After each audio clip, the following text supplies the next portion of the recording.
This is Tuned Into the Land, the California Rangeland Trust podcast. Here, we will dig into a variety of topics with the partners, conservationists, and ranchers who demonstrate every day, through their words and actions, the importance of conserving California's working lands. Tune in each month to learn more about our mission and how you can get involved in preserving the future of the Golden State for generations to come.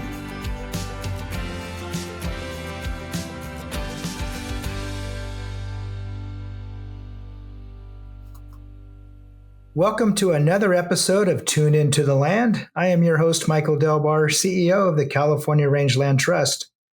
This week is Gate Getters Appreciation Day on June 29th. The Rangeland Trust created this fun little holiday in 2021 as another way to share different aspects of ranching. We love sharing a small glimpse into the day-to-day in this simple and fun way. But gate getting means so much more. Yes, there's the literal meaning of opening the gate to get you where you need to go, but it also means opening up opportunities for others. In this episode of Tune Into the Land, we dive into the other meaning of gate getting. Today, we have the privilege of speaking to Marky Hagman Jones. Marky is the creator behind Girls Eat Beef Too on social media, where she shares fun and authentic posts about being in the agricultural industry. She has spoken all over the country about advocating and communicating with the public about the industry, and she is even one of our past staff members. Over her years of content creation, Marky developed messaging around being a gate getter versus a gatekeeper in regard to the agriculture industry. With this being our episode before Rangeland Trust Gate Getter Appreciation Day, we thought it'd be fitting to bring Marky in to chat about gate getting and the importance of sharing our stories with a broader public. So with that, I'd like to welcome Marky to the podcast. Thanks for having me on. It's good to talk to you again. It is great to see you. And Marky has with her new son, Irant, is joining her today. So we may hear him join in at some point. Yeah. He can be quite talkative already at 7 weeks old. So, Marky, why don't you share with us and the listeners how you got started in the industry and about being an advocate for the beef industry? Yeah, well, I got started, when I lived in Alabama for a short period of time. And while I was there, I lived with my mom and my stepdad. And my stepdad had cattle. And I hadn't really had a lot of experience with cattle at that point. And that was in 2016. And I just knew I wanted to kind of find a purpose in agriculture because I didn't really have much of a focus on anything specifically. And I kind of got involved with the beef industry because it was right in front of me. You know, we were at cattlemen's meetings in Alabama and whatnot. And I just kind of was fascinated by it. I'd never really handled cattle before. I liked eating steak. So, I just kind of thought this would be an interesting path for me to take. I knew I loved animals more than plants because I can't keep plants alive to save my life. And so I kind of got involved with like the Masters of Beef Advocacy and beef quality assurance certifications. And that is what drove my advocacy. I think I didn't realize prior to living in Alabama and prior to like the MBA and the BQA, how much misinformation was out there about beef and cattle. And so when I started realizing there are a lot of people who don't understand the truth about, the health and nutrition of eating beef and the sustainability of cattle, I realized I want to be a voice, even though I didn't have any experience. And so it's kind of been a wild ride, just how far I've come when I didn't grow up in it. That Masters in Beef Advocacy program and the Quality Assurance program are both through the National Cattlemen's Beef Association, NCBA, as we refer to it in the industry. How did you feel that those two programs and your involvement in those really influenced you?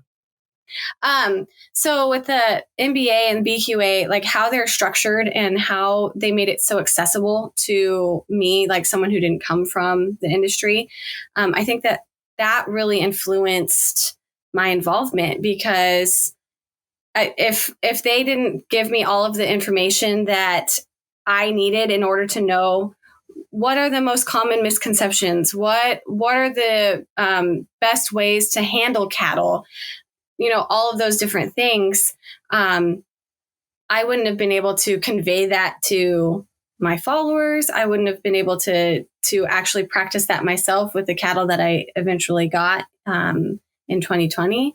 So I think that those two really set me up with just at least the basics of the knowledge that I needed to know in order to grow from there. So they were really handy. I recommend those programs to anyone, even if you're not like handling cattle day to day, like just to see how the industry expects you to handle your cattle and how the industry, really expects you to have animal welfare. Like, I think that's useful for anybody.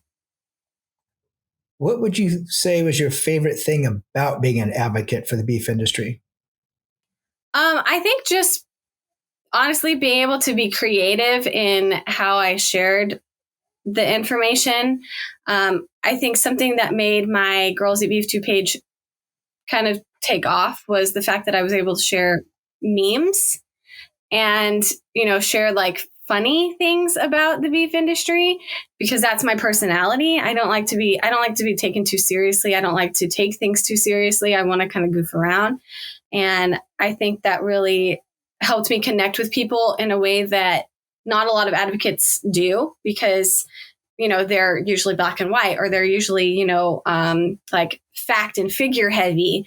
And with me, it was just like, sharing some stupid thing that it just made people laugh a little or was relatable. And I think that that's what made it so fun, was I got to be creative with it. And, people connected to that in a different way than they did with other things that they see on social media. Well, that formula must be successful, because you now have over 20,000 followers in what you're doing and the messaging that you're putting out there. Did you expect that you'd ever be there when you first decided to get into the advocacy role of beef? No, not at all. When I started my page, I actually started it under a different name, and it was called Girls in a Grocery Store, or Girl in a Grocery Store. And it was going to be about how to navigate grocery shopping and how to like learn about, purchasing food or cooking as like a single woman. And I quickly realized that I don't like cooking. I don't like spending any time in the kitchen, really. So that was not going to be my way of connecting with people. And so I gave up on the page for a long time, because I just thought, what's the point? Like this, I don't have a good direction, and I don't have anything to add to advocacy that isn't already out there. It wasn't until I was accepted into the Top of the Class program, which is now the Trailblazer program. But back in 2019, the summer of 2019 was when I was accepted into that. And that's put on by NCBA and Beef Checkoff. And we went to Denver, and we spent just a few days in Denver. And it was kind of focusing on advocacy and focusing on our branding and our own personal marketing as advocates. And it was while I was there that I kind of really focused in on what I wanted my page to be. And that's when Girls Eat Beef 2 was created. And from there, it kind of took off in a way that I did not expect it. And it's been a lot of fun, a lot of work, but it was a lot of fun. So how would you describe your audience? That's pretty broad participation and following. What do you think your audience looks like? So I know I've never been very good about like understanding my audience in terms of, the social media stats and whatnot that you can get from, your Instagram app or Facebook app and whatnot. But I know that I have a lot of people who are beginner cattle ranchers themselves, or, people who would I hate the term hobbyist, but people who can consider themselves hobby farmers or things like that. I know I have a lot of like younger kids, FFA kids or people who just are starting out in the industry. And then there are a lot of people that I have that are, experienced multi-generational ranchers. Surprisingly, there were a lot of people on my page that were in Texas, which I don't even know how that happened, but it did. And that was probably one of my biggest followings was Texas. So yeah, I do have a little bit of a mix, but I think most of it was just the beginners, the people who were kind of not making a living off of their cattle or their livestock, but, were kind of inspired by my journey into it. Yeah, it's a very relatable way in which you share your experiences. So that makes sense that you would have those who are amongst your audience. A lot of those are just getting into the industry. Social media is great for all the positive information we can get out there, but it also has its negative sides. Can you tell us about any serious pushback that you've received in your course of your advocacy?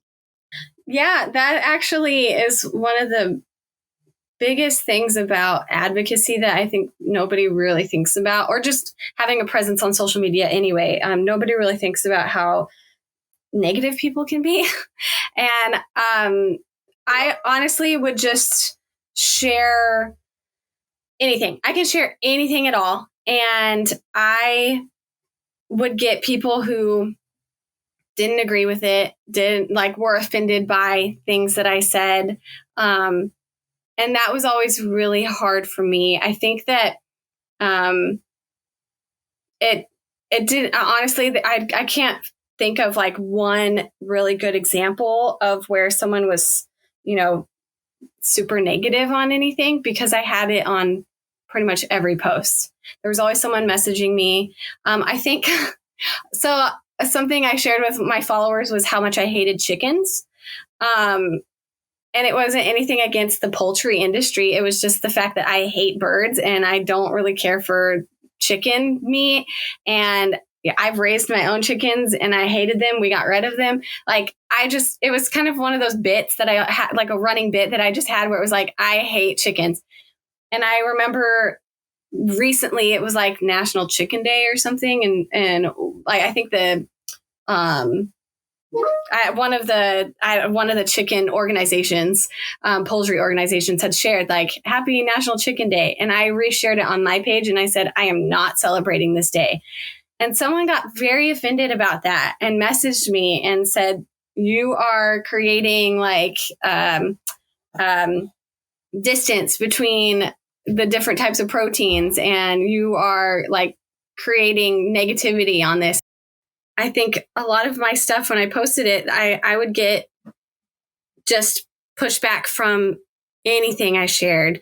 If I shared something like just being a beginner and how it's hard for people that, are starting out to have access to resources, to have access to education, I would get people who would, kind of be offended by that too.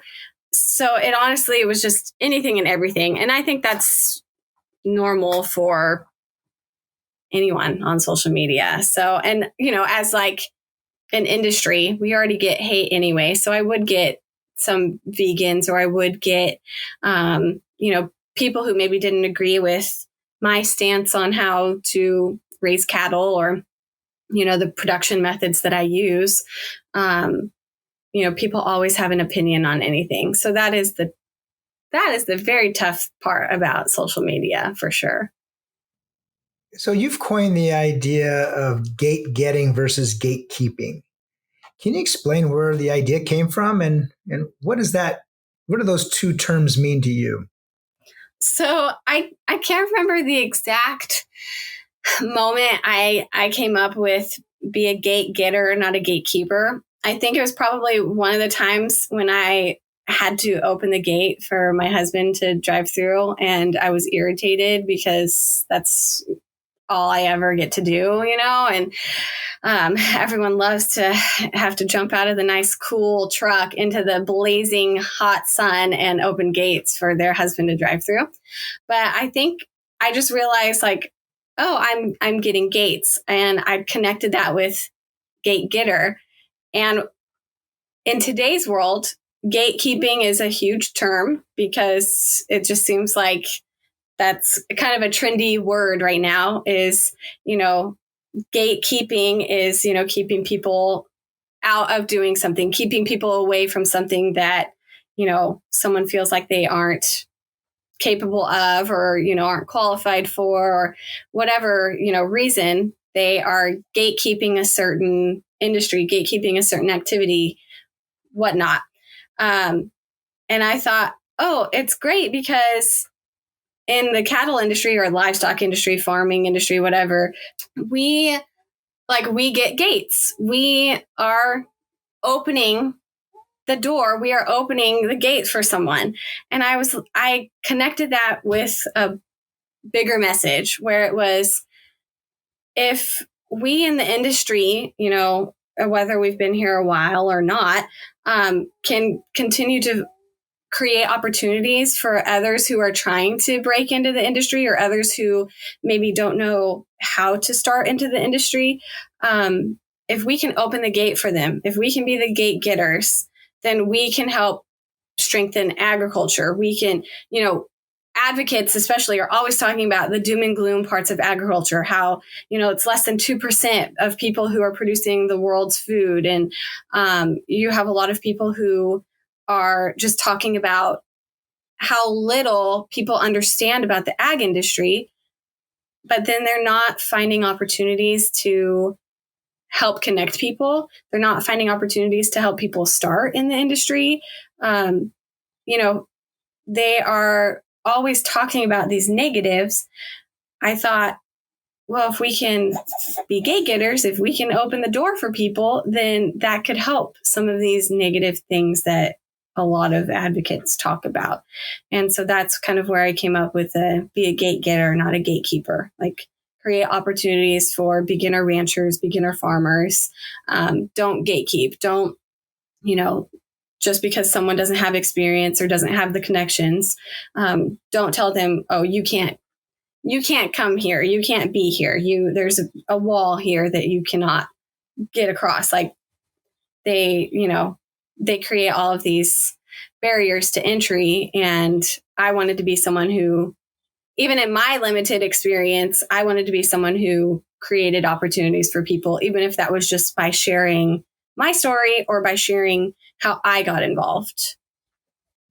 So you had some exposure to livestock. You parlayed that into your involvement with NCBA's programs to become an advocate for the industry.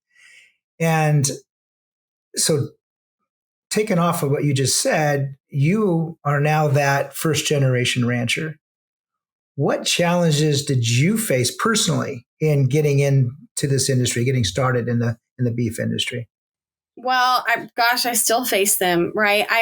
That's why I don't anymore refer to myself as a rancher or beginner rancher, because I feel like I'm still not there yet. I am a producer. I call myself a cattle producer, but I'm very open and transparent about the fact that I only have 8 head of cattle right now.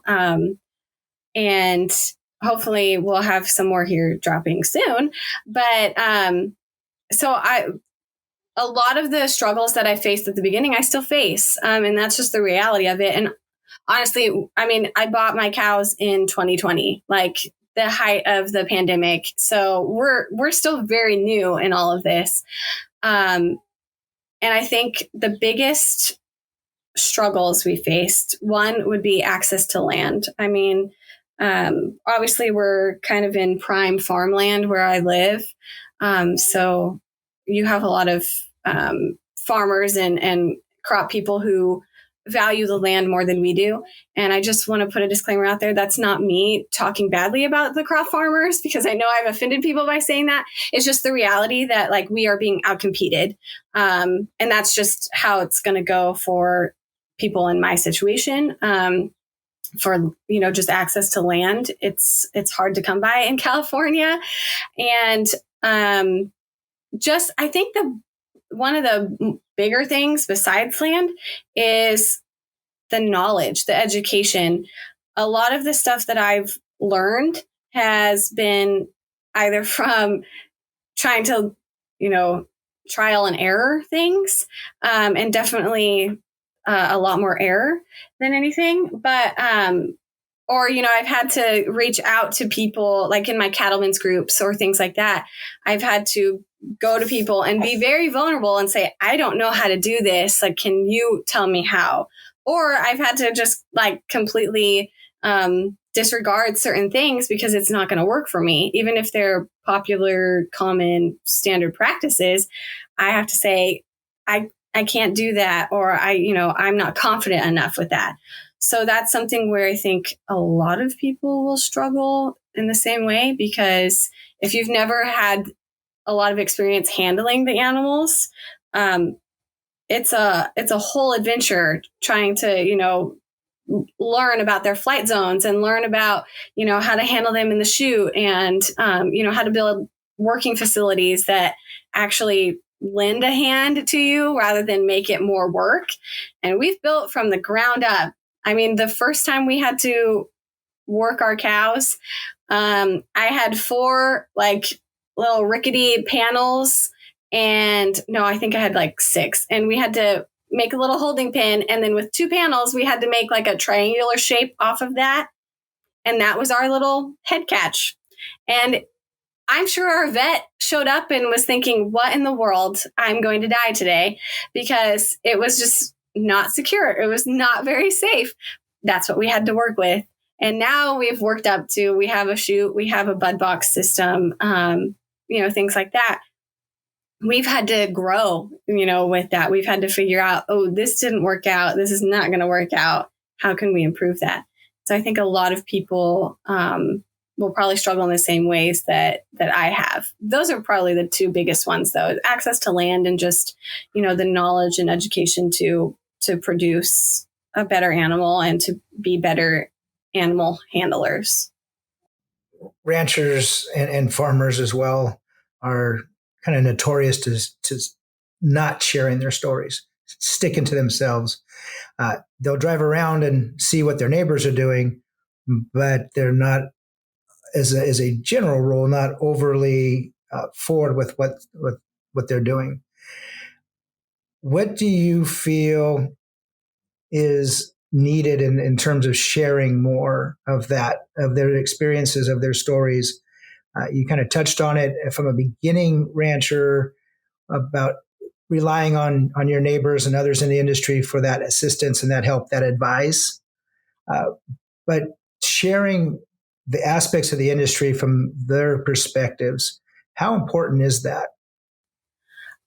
I feel like this is something that's kind of beaten into farmers and ranchers right now. I think everywhere you go, people are always told, like, you need to share your story. You need to, have a presence online. And I know there's a lot of pushback with that, because there are a lot of people who don't see a point, who are, they don't want to be on social media because, like you said, they're very private. And I think that for me, I'm very comfortable being vulnerable. I'm very comfortable, putting myself out there and maybe handling some of that criticism. And there are people who just, they can't do that. And so for me, I think it is very important for people to share their story. It's very important for people to put themselves out there, but that's easier said than done. I think that if you can just have a, Instagram or have a Facebook, and you just post a picture and you just say, we're branding cattle today, or we're shipping cattle today, or, maybe you're not a rancher, maybe you're a hay farmer and you're eating steak or something, or you're growing hay for the ranchers. You can talk about how you grow the hay. You can talk about how you eat the steak. It's very simple. It's not like you need anything fancy.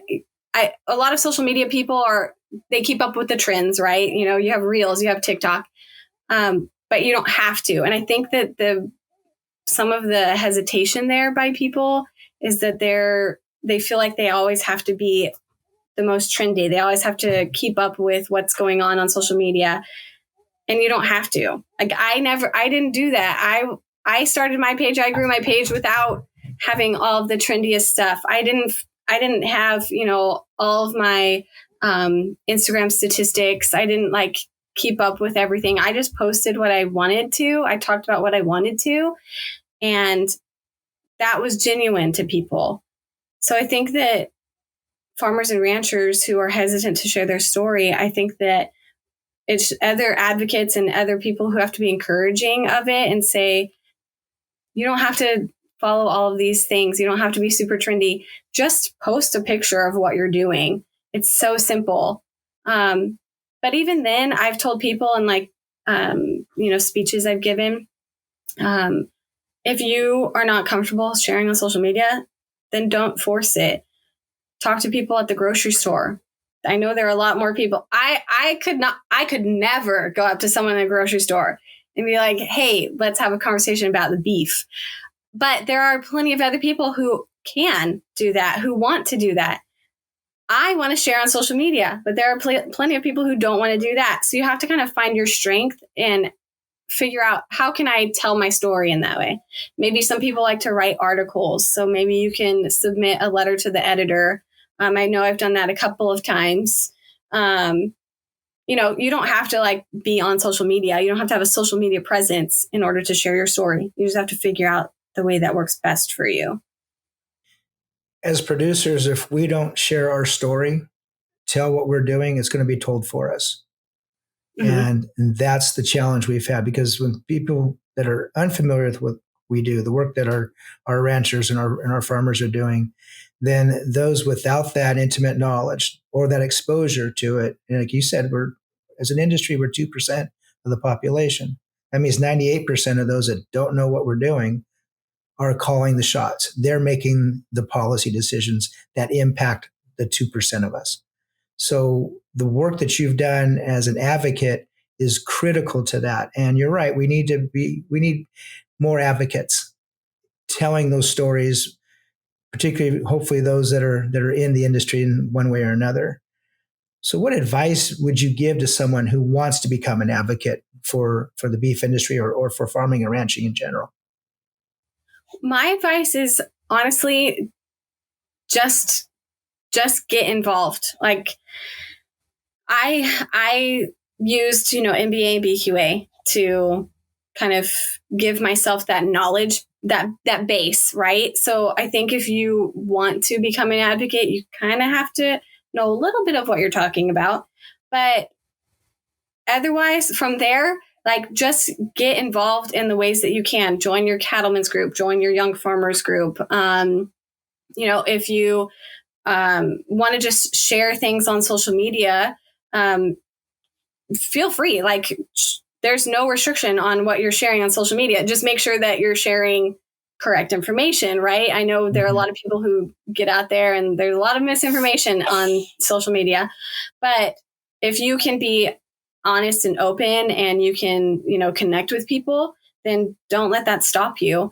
I think my biggest thing as an advocate has been to be okay with not knowing everything, to be okay with continuing to learn about the industry I'm advocating for. Because let me tell you, there are multi-generational ranchers who they know way more than I do. They could sit there and just talk circles around me about their knowledge. But I have knowledge about my own cattle. I have knowledge about my own experience. I have, my own story. And that's what's important. That's at least connecting someone. I have a lot of friends who are not in the industry at all. That's at least connecting them to my story. So then they can kind of see from my angle, this is what the industry looks like, or this is, kind of what the industry looks like. So I think advocates need to just be okay with like, have your own story and be okay with sharing that specific angle. And that's all you need. And I just think too, for advocates, like the more you can get involved in ways like with NCBA or, doing the Trailblazer program, those are ways that are going to boost you and help you strengthen your leadership skills. And for me, it was just, I never took no for an answer in all of it. I was rejected multiple times out of the top of the class program and finally made it. I think that just my perseverance in that and just my stubbornness has helped me really achieve what I have, because I've just kind of been unafraid and unashamed of just saying like, this is who I am, you take it or leave it. And people have embraced that, unfortunately. But they, I've just kind of been fearless in that just drive to be able to be more connected in the industry. I have so many friends and so many accomplishments, if I can humble brag for a second, just because I was like, hey, what do I have to lose? So I think that that's something I feel like I wish I could, tell people, just do it, just don't be afraid. But that's honestly how I did it. And I know that's kind of terrifying for other people. But I think that you just have to embrace it. You just have to say, I don't know it all. This is how I'm going to learn. And I think honestly, the beef industry is more inclusive of people who don't come from, multi-generational ranches or don't come from that background. I think there are a lot of people who think, oh, we can't be there because we don't know it all. And from the people I've met along my path through, advocacy, everyone's been really great about supporting me and saying, here are more opportunities. So I think you just kind of have to find your support system and, just go for it. Well, you become a great role model for those that are looking to embark on such a career or a lifestyle. A few years ago, you actually worked for the Rangeland Trust. What brought you to us at that time? Well, so when I read about the Rangeland Trust, because honestly, I didn't know about, that was kind of when I was starting my whole journey, and I didn't know a lot about the Rangeland Trust at that time. But just knowing your guys' mission and how you guys have protected so much land in California, working land, and you guys have helped tell the story of how animals, livestock, working animals are beneficial to all these lands, in California. And you guys have really kind of shown how the sustainability and the environmental, impact, the beneficial environmental impact of animals and ranchers. That to me really stood out, because that's what we want, right? As an industry, like, we're not here trying to destroy the planet. We are not here to just, graze down all the grasses and chop down all the trees and do all these awful things that people try to accuse us of. We're actually trying to make the land better. And you guys are kind of marrying that with, protecting the livelihood of ranchers and the lifestyle, but also going forward, how can we keep this a sustainable planet? And so to me, that was really important, because I thought, this is what consumers want. This is what people want. And this is what we're doing. And you guys were kind of showing that. So that drew me to the position. And obviously it was, a communications role, which I would, was excited about being able to connect with people. I think I've always been really great at, just talking to people or, having that kind of role. And so that's what drew me to it. And it was a lot of fun. I enjoyed, you guys made that such a great position and such a great time for me. Well, we enjoyed having you, and you've now are anywhere around working and advocating and speaking. As someone who follows you, one of your 20,000 followers, I've kind of kept tabs on you, and I see you have speaking gigs quite often. What are some of your upcoming gigs that folks should watch for? I don't have anything coming up because I've kind of put all my focus on my baby. So I kind of put a hiatus on things just because I'm trying to focus on my new role as a mom and my new position, because I work full time as well. So I've kind of put a hiatus on that. But I've had, I just spoke at the California FFA convention was it February? And honestly, I think that was my peak. I think I can't do any better than that. It was a great time. Those kids were so fun. But it's been a lot of fun just going to, I went to South Dakota. I spoke for the United States Cattlemen's Association at their convention in December in Nashville. So I've just had a lot of fun meeting people and doing that. I never thought that was something I would be interested in. So that is something I'm hoping to continue as I, become a better public speaker, because that is definitely a skill. But yeah, right now, he's getting all my time. Well, it's good for him.